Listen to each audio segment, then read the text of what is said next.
There's nothing the internet loves more than a list video, right? Just kidding. What is this, 2015? Oh well, let's embrace the cringe and see how far we get. First off, I do want to preface this video that there are far more than just 5 reasons. In fact, this video would last 10 hours long if I went through all the reasons, but just to keep this video to a decent length, I went with 5. So without further ado, let's get into it.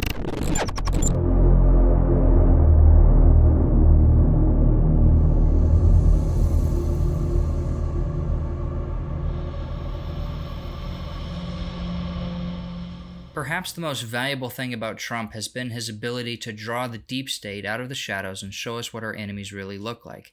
The Peter Strzok's and Andrew Vindman's and James Comey's and on and on and on it goes. It's remarkable to look back at that time, during 2016, and see how bold they were in their predictions that Trump would lose, and then how shocked they were that they lost, and then how brazen they were in their attempted takedown of Trump. That's still going on to this day. It's nothing more than pure corruption on a massive scale.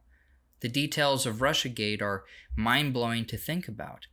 His impeachment over a simple phone call was ridiculous, and yet, looking back, I wonder if even Trump himself knew the forces he was dealing with in Ukraine at the time. Zelensky was never going to work with him concerning Biden and corruption because they had way bigger plans for Ukraine directly involving that corruption that would lead to blank checks for Zelensky. Remember when Trump enacted his Muslim ban and some random judge blocked it, and then a second judge in Hawaii blocked it as well, and all of this happened within the first 2 days of the ban? That's the deep state. Political activists implanted everywhere throughout the system in places of power so that they can act like little white blood cells that attack any right-wing activity they detect. Now, when Biden said he was going to do the vaccine mandate, almost every major corporation fell in line. And the mandate didn't even have to be officially enacted for there to be compliance. Trump never had that kind of power, and in fact wasn't even close to it.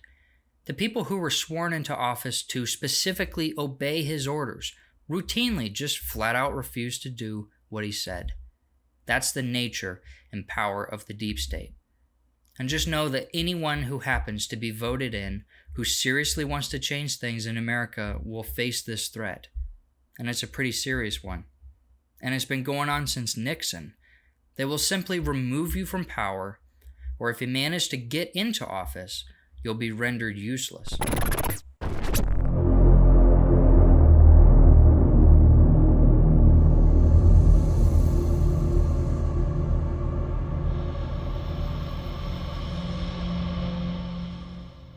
It's basically been made illegal to be truly right-wing in this country. Therefore, the choices of candidates will never be allowed to be based enough to actually make real change. When Trump ran for re-election as the current president and the debates were coming up, the decision was made to turn off the mics if he refused to cooperate. That's kind of symbolic of how politicians are selected in this country.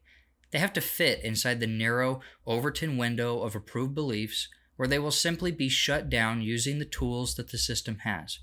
But, paradoxically, as our society crumbles around us and the situation becomes more extreme, we're going to need a leader that has extreme solutions. And we know that it's not actually that extreme, but in comparison to what's allowable to even think about, it would be construed as extreme.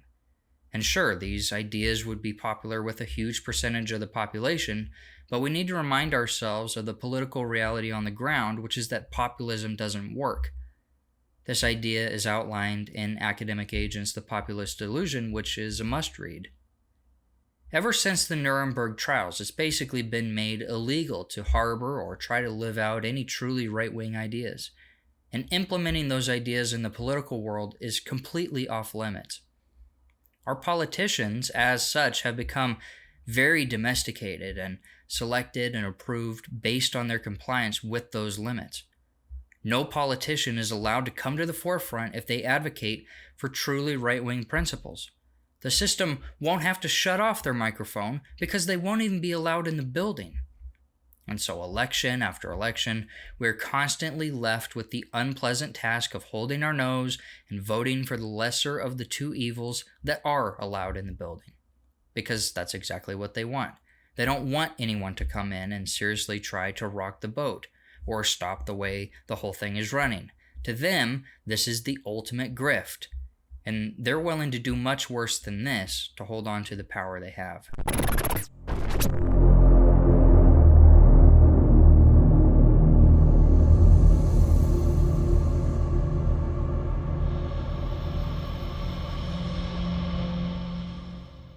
You need to understand that not everyone has the same yearning for freedom that you do.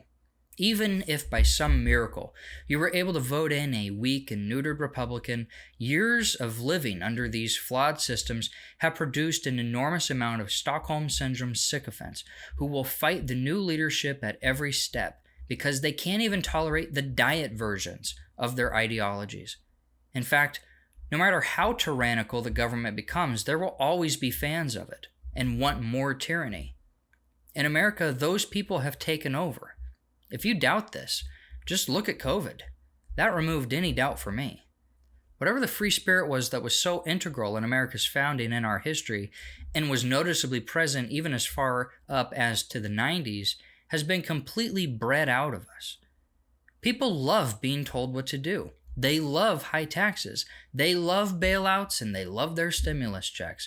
They love huge government control and regulations. This cannot be denied after COVID. You know, there's that saying that a bird in captivity looks at a bird flying around all free outside the cage as weird, as if something's wrong with that bird. Well, that's how these people are. They hate people like us. Smaller government, freedom-loving birds are the weirdos outside the cage to them, and they have a visceral reaction to it. It makes them angry and dangerous.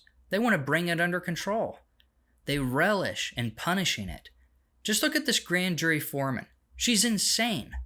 She's loving that she gets to punish people for being bad, or being evil, or a Nazi, or whatever she thinks we are.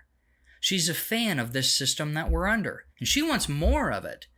The whole country is burning to the ground, and she's laughing and smirking and can barely contain her excitement for punishing the people who are trying to put out the fire. The system has put a tremendous amount of energy into creating as many of these people as humanly possible. The public school system, the state colleges, the media, entertainment, social media. I mean, it's basically every single thing that could possibly be put in front of your face has been painstakingly created to create the maximum amount of these subversive monsters. And it's worked. These people are everywhere. Our own people are now our enemies. Weird little dysgenic freaks that have had the American spirit bred out of them. It's pretty effective. Here in Kansas, we had a vote on a bill that would allow the state constitution to permit changes to abortion. And come election day, the pro-choice side won. Pretty handily, I might add. Everything I've just went through explains why and where those people came from. That's the main purpose in life, to be good little tax sources and vote the way the government wants them to.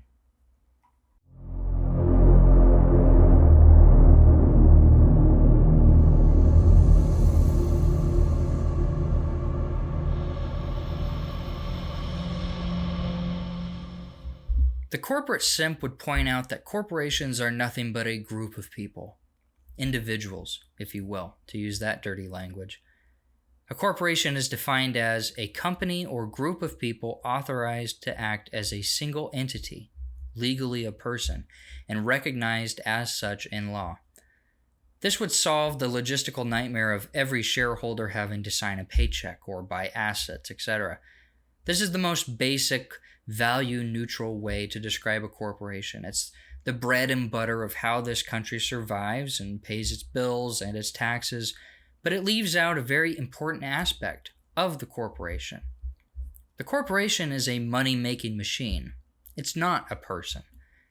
Its only purpose is to make money however it can, regardless of the morality involved. Now, the left will whine when a corporation leaves their state, and we can see that in a corporation like Tesla leaving California. California said, "Do the right thing and stay here."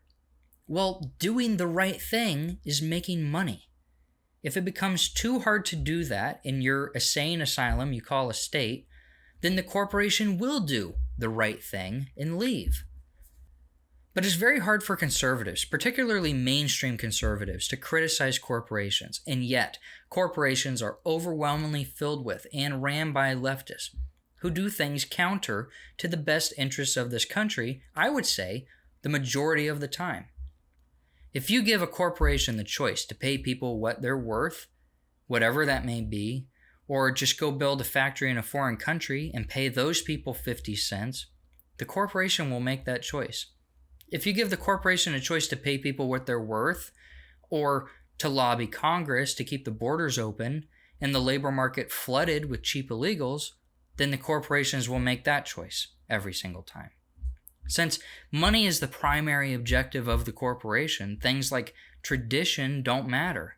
Culture doesn't matter. History doesn't matter. Principles don't matter. Those things can all be sacrificed at the altar of making money. And then there's the issue of the weird parasitic symbiotic relationship between corporations and government. Corporate lobbying has influenced government policy far more than we the people. And as we've seen so clearly through the Twitter files, corporations have become an unofficial branch of the government that they use to control us in ways that would be flagrantly unconstitutional if attempted through any other method that the government has. Corporations have become the medium through which the deep state has operated in unnoticed for decades at this point.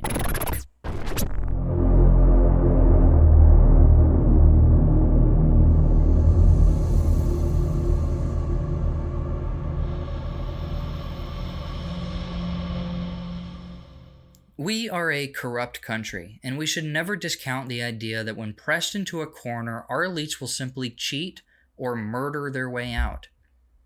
There's so many examples of this that I could point out, but maybe a good one to focus on would be Jeffrey Epstein. The subconscious systems that run on autopilot happen to pick up Mr. Jeffrey Epstein for all of his illegal behavior. And then wouldn't you know it, but those same subconscious systems now become the focus of the system, and the system ensured that they were going to win. What do I mean by subconscious systems? Well, the system is so big and spread out that it just goes about its day-to-day business, so it's like breathing. It's a subconscious thing you do without thinking about. The police departments did their thing and they arrested Jeffrey Epstein. And just like how you can control your breathing if you want, the system can control its subconscious processes as well. It held its breath for Jeffrey Epstein and made sure it reached a solution to that problem. It held its breath for the 2020 election. It held its breath for JFK, for Nixon, for Trump, for Hunter Biden, for the 2008 recession and bailouts, for Iraq, for Ukraine, for Waco, for Ruby Ridge, for everything. Putin called us the Empire of Lies last year when the war started, and yet it's hard to argue with that title, because that's all America does. It lies to cover up its behavior, and when called on it, it simply says, "So what? What are you going to do about it?" I made a video called, "What if they just say no?" that goes further into detail about that, so I'm not going to rehash the same points here. But never forget the levels of corruption in America that we're dealing with, and that if you get a little too close to the truth, or you threaten the status quo a bit too much, you might just end up with 2 bullet holes in your head and your death ruled a suicide. Let's take the Oklahoma City bombing as an example. There were 27 security cameras in and around the Murrah building at the time of the bombing. The government simply refused to release the footage from any of those cameras. There's footage of the truck with the bomb in it, parked in the building, and the footage shows 2 men getting out after parking it. Can we see that footage? Well, first they said no, and then later they agreed to release it. But wouldn't you know it, the FBI can't seem to find it anymore. They lost the video. Now, did they really? Of course not. But when pressed into a corner, they will simply cheat their way out. There's security footage of Jeffrey Epstein's cell and his whole block. Well, what happened to that camera footage? Oh, it experienced a malfunction conveniently during his suicide, so there's nothing to show you guys. Is there another camera? Yeah, that one broke too. Isn't there a corrections officer on duty? Yeah, but he was asleep, okay? But wait, weren't there 2 officers? Yeah, that guy was asleep too. They literally just lie and cheat and murder their way out of compromising positions.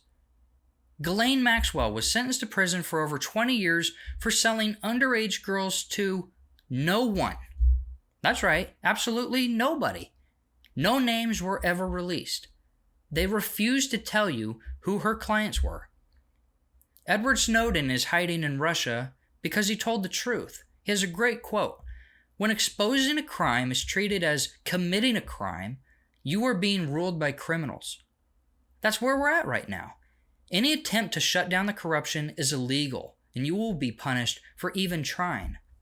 Oh, you disagree with the Warren report, huh? Oh, you want to dig into that and see the truth? Sure would be a shame if you both died mysteriously in a plane crash. That'd be horrible. We wouldn't want that. Oh, you're exposing the corrupt New York City Police Department and showing the world how they lie about crime statistics? Sure would be a shame if we visited your house, kidnapped you, and committed you to a mental hospital because obviously you're losing your mind. You're delusional. Maybe you ought to take a break from the force for a while until you can start thinking clearly. Oh, you saw something while you heroically rescued people out of the rubble of the Murrah building? Oh, you're putting together a report of what you saw and what you researched. Well, sure would be a shame if you ended up dead in a field with your throat slit and a bullet hole in the side of your head, with no gun anywhere to be seen around you. We'd hate for you to become suicidal like that. This may be the hardest thing to admit out of all my points, but it's true nevertheless. If this were any other country, we'd call it a corrupt one. But somehow when it's your own, it's different. It's like when people in cults can't see that they themselves are in a cult. They acknowledge that there are things called cults, and they can tell you which ones are which, but to call their own a cult is extraordinarily hard. You don't want to believe that about yourself, or your church, or your country, but that's where we are now. We live in a corrupt kleptocracy, ran by traitors who don't give a rat's ass about serving you, or protecting you, or enriching your life. You are a tax base, an economic zone, a formless mass that can and will be shaped through social engineering into whatever they want you to be, so that they can suck us dry and enrich themselves before the whole thing collapses. That's how they view you. They think you're stupid, that you won't see the blatant corruption, and even if you do, they simply dare you to stop them. If things get a little tense, they'll just build a wall around the Capitol. Corruption is real, and it's a huge problem if you think we're going to vote our way out of this. Anyways, this video is getting a little long in the tooth, so let's call it here. Thanks for watching, and if you enjoyed this video and type of content I'm making, consider giving this video a like or maybe subscribing. I do have a Buy Me a Coffee now. That'll be linked in the description. I will see you all in the next video. Peace.